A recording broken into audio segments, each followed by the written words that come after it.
சொக்கநாதன் பெற்றெடுத்த பிள்ளையாரா, சொல்லுக்கெல்லாம் சொந்தக்கார பிள்ளையாரா.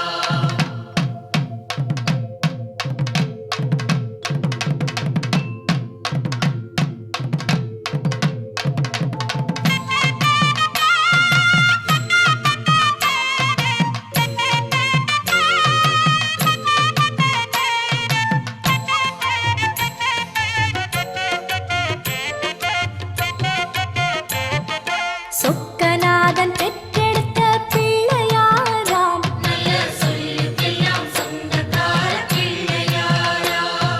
சொக்கநாதன் பெற்றெடுத்த பிள்ளையாராம், சொல்லுக்கெல்லாம் சொந்தக்கார பிள்ளையாரா. கைலாய மலையை விட்டு தெற்கே வந்தாராம், இந்த பிள்ளையாரு பட்டி கண்டு இருந்து விட்டாராம். கைலாய மலையை விட்டு தெற்கே வந்தாராம், இந்த பிள்ளையாரு பட்டி கண்டு இருந்து விட்டாரா. கணபதியார் வந்தாரம்மா, நம்ம உறவாக